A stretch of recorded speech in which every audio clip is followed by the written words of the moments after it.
We got another strong inflation report, well, a little bit stronger than expected inflation report here this morning. Market again mostly shrugged it off, except for the Russell 2000. Russell 2000, again, it has some of its constituents a little bit, has more weighting in it than others, but ended up with a 2% decline today as an index.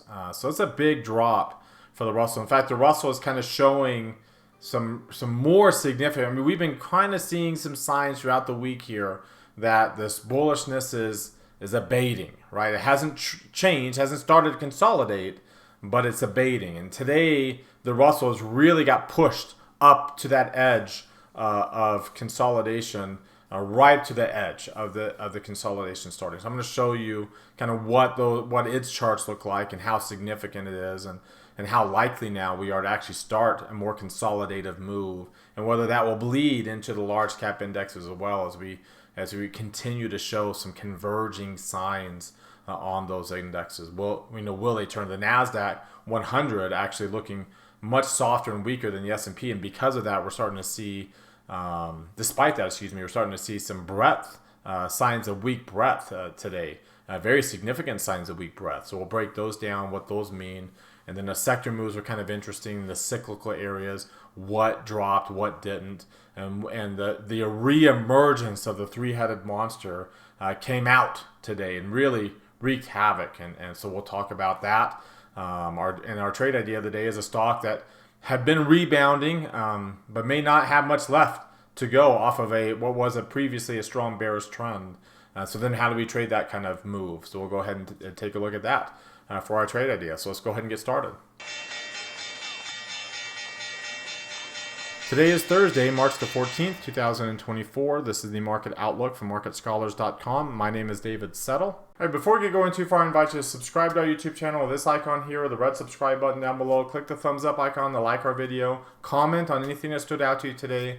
Join our website at MarketScholars.com for free. Follow me on Twitter for more content between the videos, and join our Market Outlook Facebook group that we've created.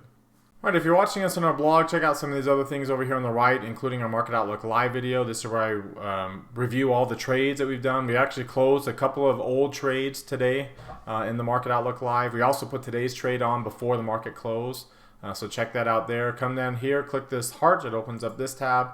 Hit that like button there. Same thing here. Click the thumbs up icon. It opens up this tab. Hit that like button there. So the more you do that, it helps get our content out to all of our followers on those platforms. So thank you to those who do like this day in and day out. We've been kind of over the 60s here pretty consistently. Our goal is to get to 100. Those who don't like this, you can do right now while you're watching with one or two really easy clicks.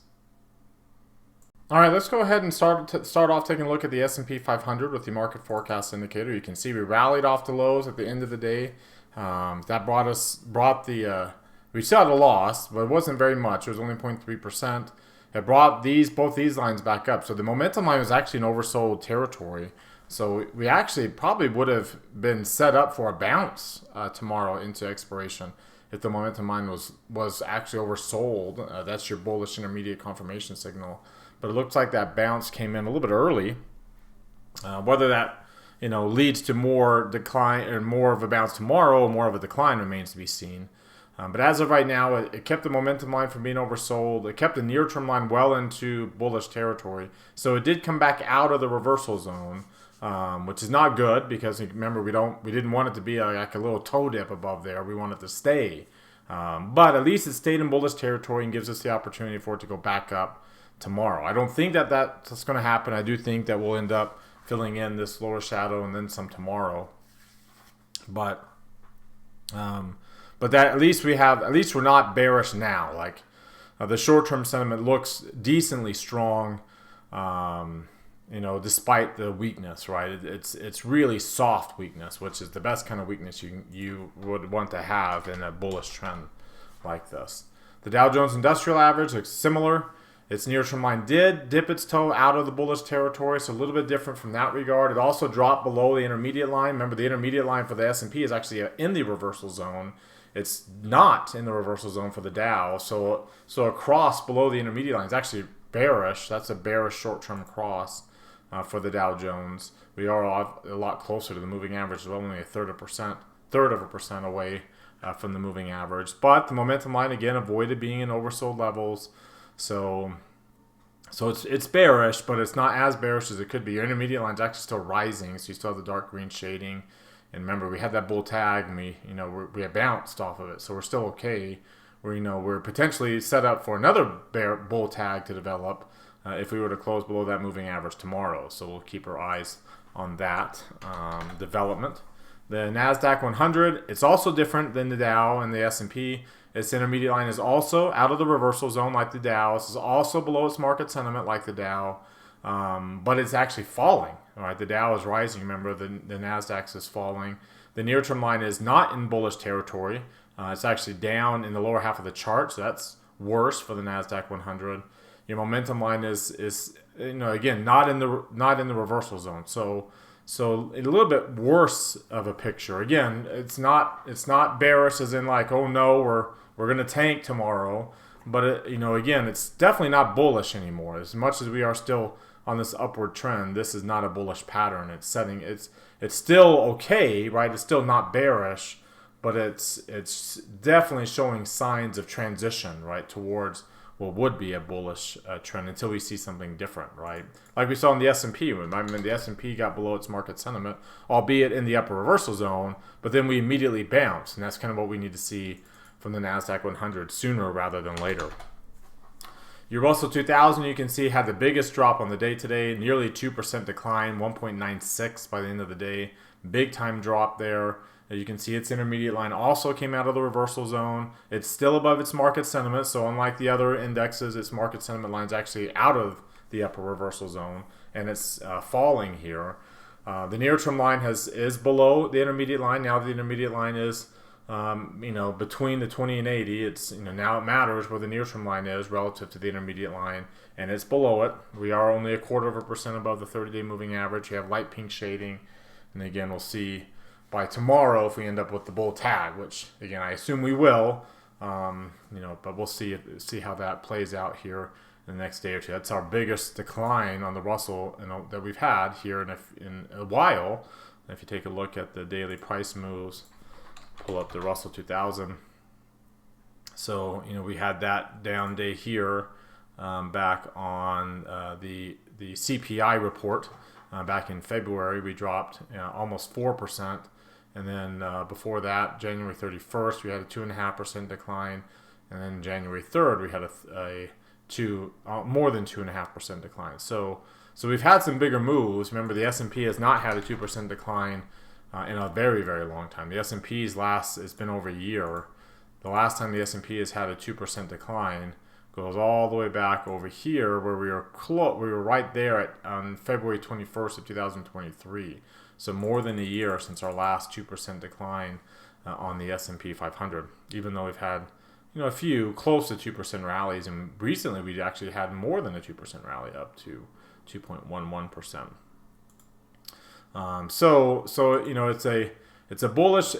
More of a bearish pattern on the Russell and the Dow and then even the NASDAQ than the S&P, but not a reversal yet, right? It's just basically it's telling us, especially here, that the bullishness has ended, and unless we get a bounce here, the bullishness has ended, and we are susceptible to a change in direction, which again would just be a consolidation. It wouldn't be a strong bearish trend like now now things are going to hit the fan, right? We're not going to go into a bear market, but it'd just be a consolidation. But we are susceptible to the beginning of a consolidation, more susceptible now than like say we were at the beginning of the week because of these signs, these little signals that are showing up on the market forecast indicator over this past week. Let's take a look at the weekly chart.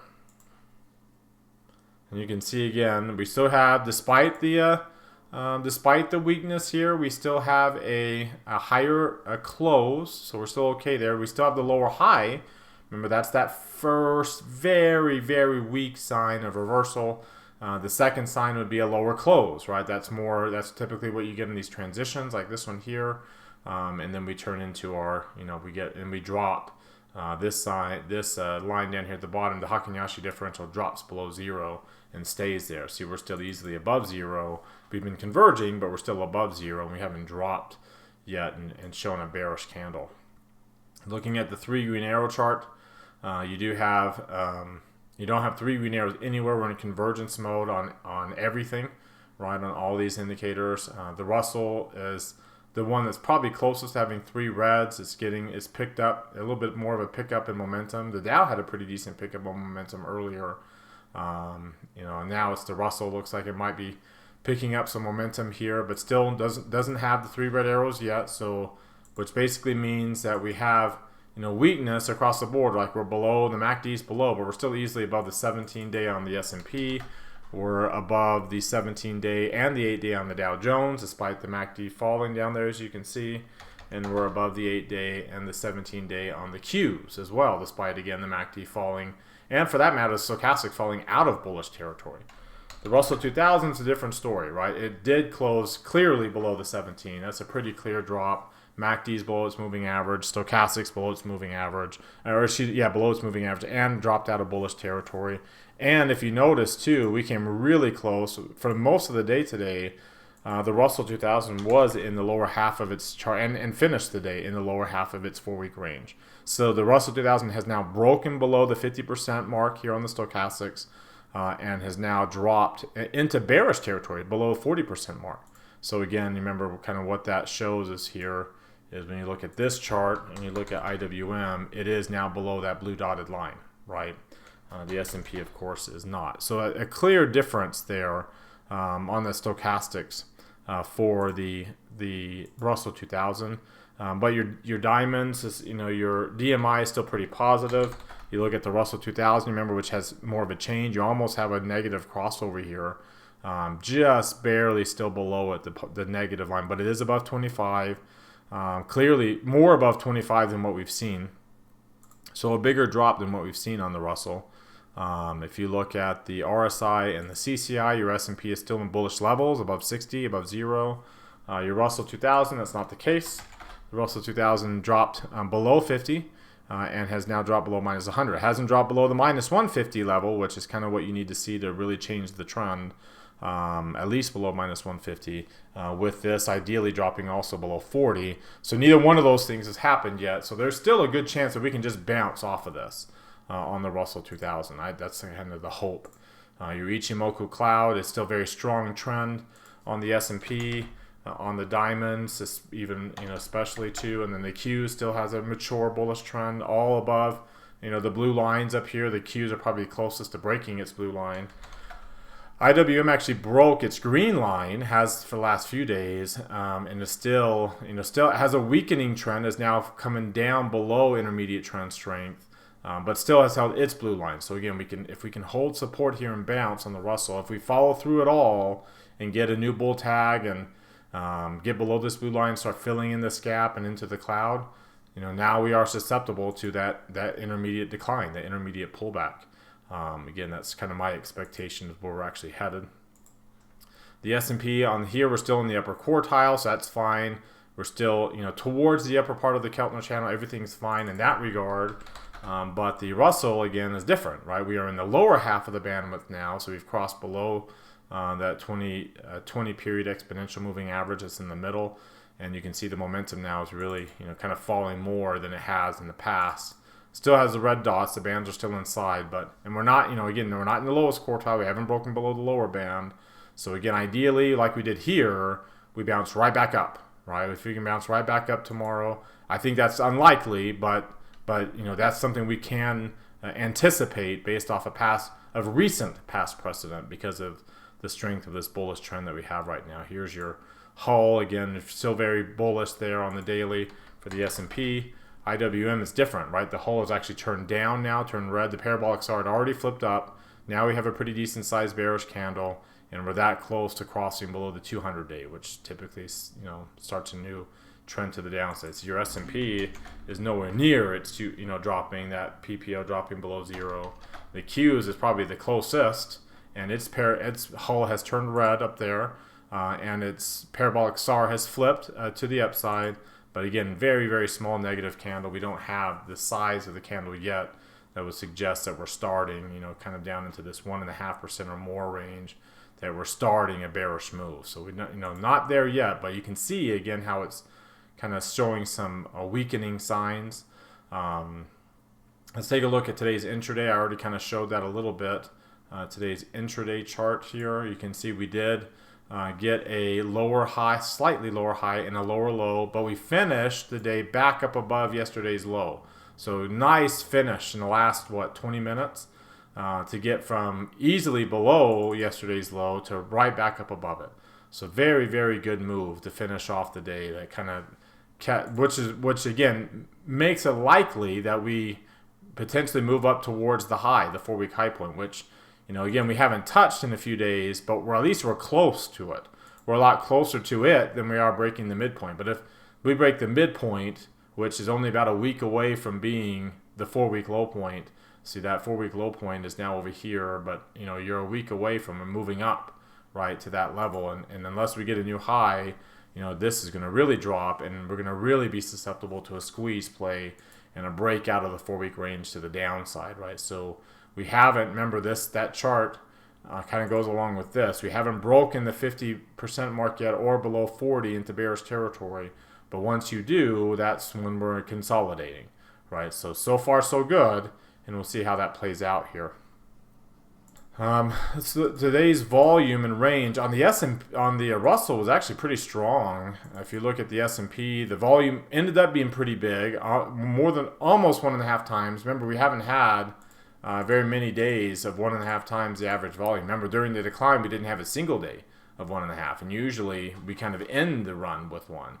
We've had a few up days with 1.5 times the average volume, a couple of these down days. And here we are again close to it. The Russell 2000, and you see the range was just a little bit above average. The range was a lot more above average on the Russell, and you didn't quite get to 1.5 times. As you can see, you tend to end these bearish runs with these big moves on volume.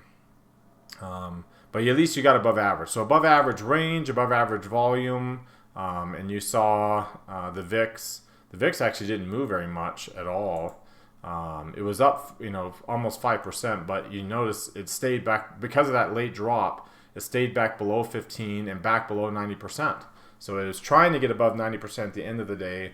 The higher VVIX suggests, we can still be pretty bullish on the VIX.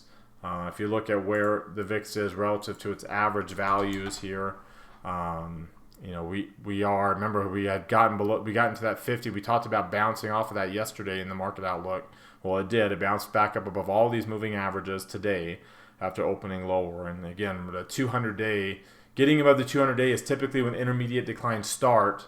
And so that's how close we are to a new intermediate decline starting, right? The intermediate, it's down. The 200-day moving average is down to below 14 3/4 now. So it's really, really down.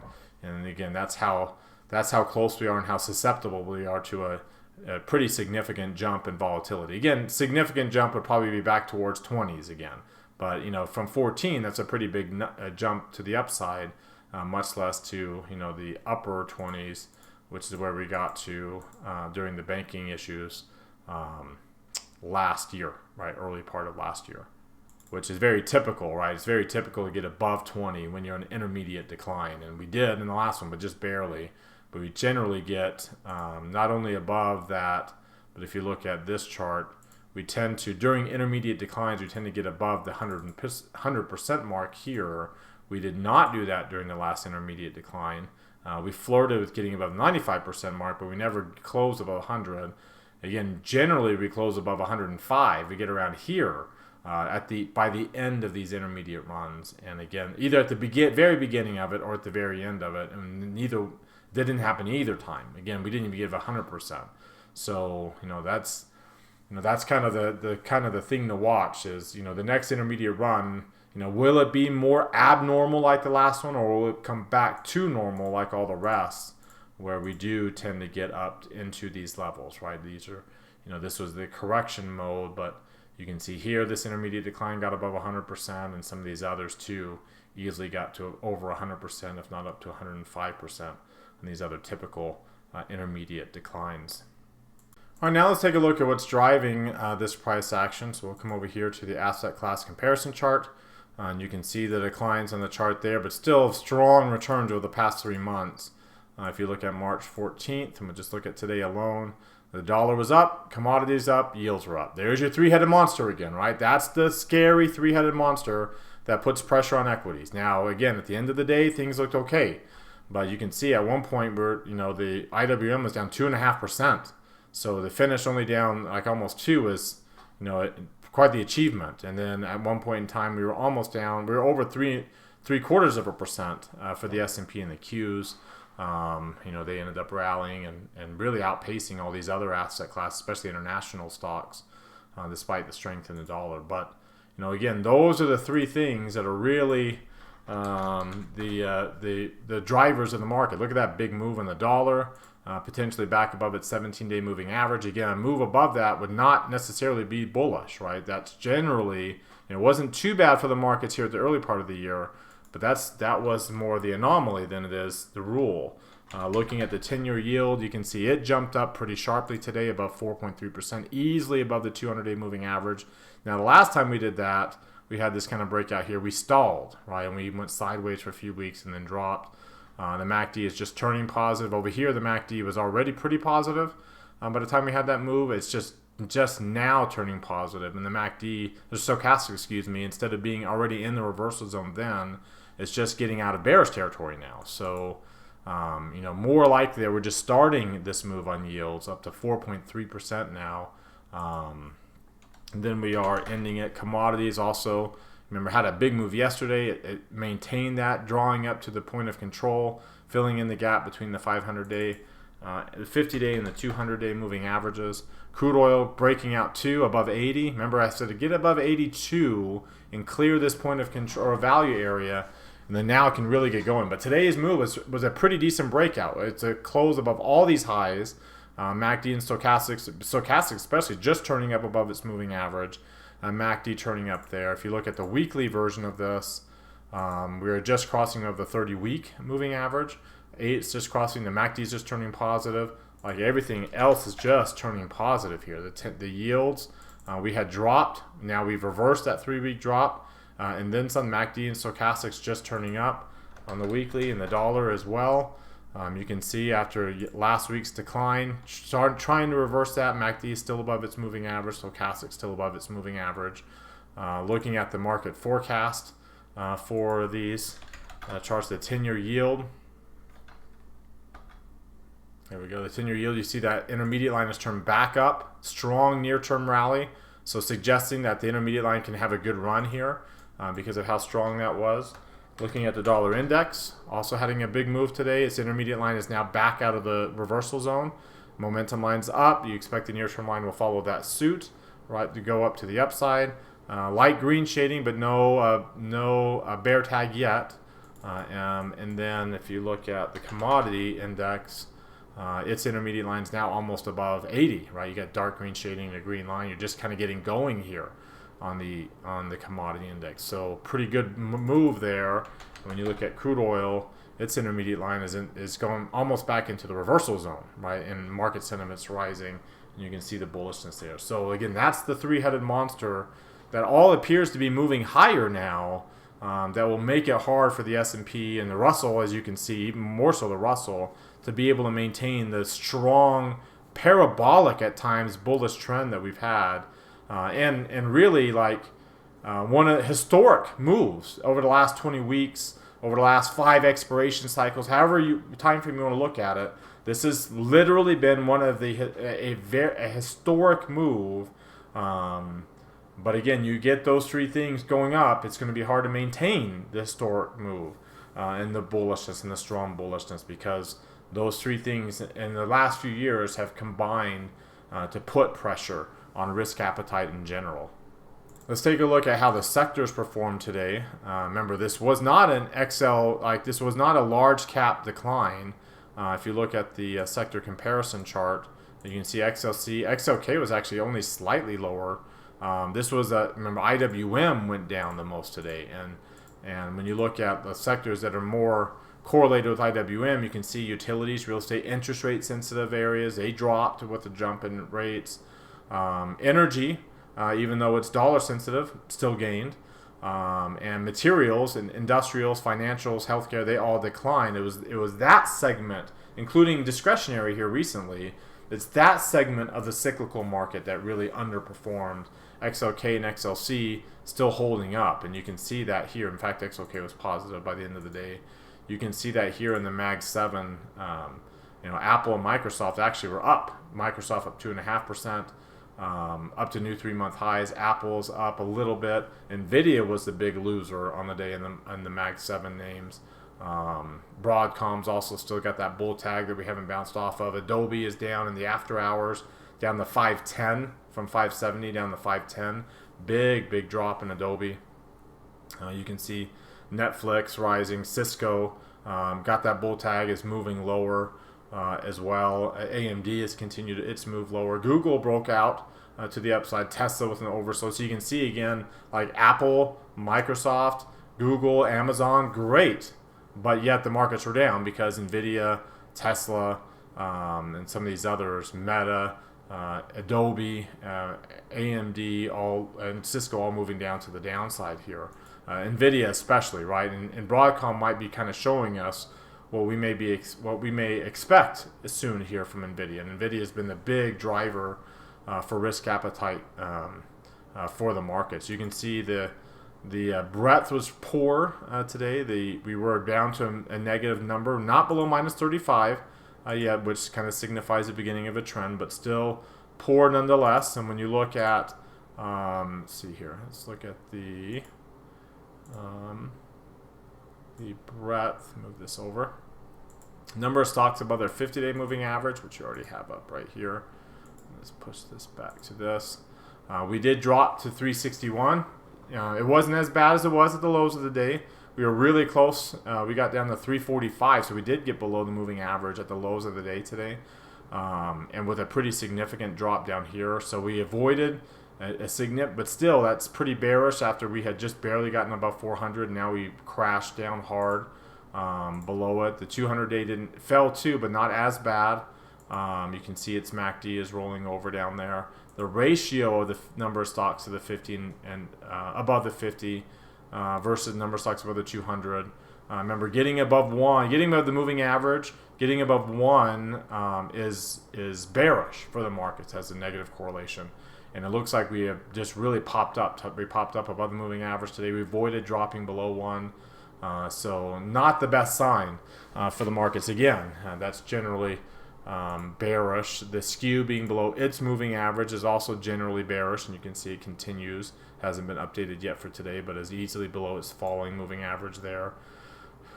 And then the number of new highs and new lows, which has got to be updated for both the NYSE, which I think is what we have now, and then later the NASDAQ Composite.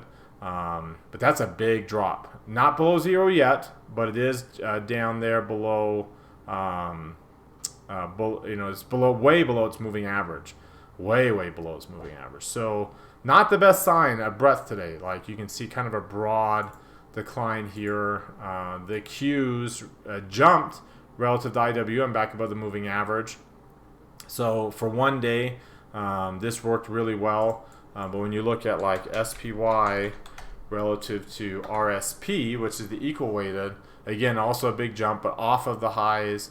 We'll see how much longer that can last, right? Again, positive correlation. If we were to stay up here and move up to new highs, that would be bullish, right? You want the market leaders, but you can see the market leaders themselves aren't all on the same page.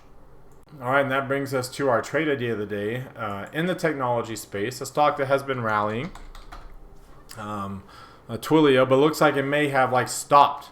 Obviously it stopped its decline, but it looks like the rally may have ended prematurely as well without starting a new trend to the upside. The intermediate line is still below its market sentiment, which is still falling. The near-term line has not crossed below market sentiment line yet, and you can see we're still 3.5% below, which is not very much for this stock, below the moving average. You can see on the weekly chart, we had a pretty big bearish candle to start the move, but it's really then gone nowhere. There we go. it's gone pretty nowhere. Like again, we had a big bearish decline there. Looked like we were going to really get going, and then we got a higher close, and then we got a higher close again with a transition candle. So it looks like we're kind of getting really kind of weak transition candles. Again, we're done with the bearishness, but we don't really have a bullish move going either. When you look at the 3 green arrow charts, let's pull up Twilio, the 3 green arrow charts. We're still black below the 17. We held the point of control, but look at this big volume node we have. So we held the bottom of the value area for support and bounced right back up to this big center of gravity. MACD is still, below 0, but momentum appears to be stalling. Obviously, you don't expect that we'll get another leg lower with that much momentum. So it's most likely going to be less bearish momentum than the last time. And then again, probably not as much strong bullish momentum if we're already peaking and rolling over on the stochastics as well. When you look at some of these other oscillators like the DMI, you can see they're both right there between 25 and 30, but the ADX, and neither one of them is breaking out, so the ADX is actually falling below 20, so it means, again, we're kind of losing the trend that we had. Your RSI and the CCI, when you look at those two, they're in neutral levels between the hundreds and between 40 and 60 on that one. Looking at the Ichimoku cloud, we had a strong bearish trend, we lost it, and now we don't have any trend, right? And we're between the green and the blue lines, below the cloud, with a big gap up to the cloud. Very strong, very, very strong negative rate of change, but it doesn't look like it can get much more negative than that. It's very extreme. That's a very extreme level. Again, it's kind of hard to get to extreme MACD bottoms, especially again when we're centered around this point of control with a falling bandwidth that's now fallen back inside the Keltner channels, and we've lost all that momentum. So what that generally means is that we can do an iron condor spread. So I went to the low 20s on the delta, about as low as I could on the put side, and then the low 20 on the call side. That sets this up trade up like this. I position size with the full position size, put those break evens right around, put my break evens on the chart, and there's where my break evens are. So again, if we break out of my break evens, then we're going to be directional. If we stay inside the break even, centered again around this point of control, this big volume node, then that's how we'll make our money up to about $500 on this trade. So that's our trade idea for today. And that does it for today. So you've heard from me now. Now I want to hear from you. Use that link popping out in the top right corner of your screen. That takes you to our Market Outlook forum. Open up any new thread with any questions or comments you have. Reply to anybody else's thread, and let's keep this conversation going in between videos. Again, thank you very much for watching. Remember to subscribe to our YouTube channel. Hit that thumbs up icon. Comment on the video. Join us at marketscholars.com for free. Follow and like me on Twitter and Facebook as well. Have a great rest of your Thursday night, everybody, and we'll see you all next time.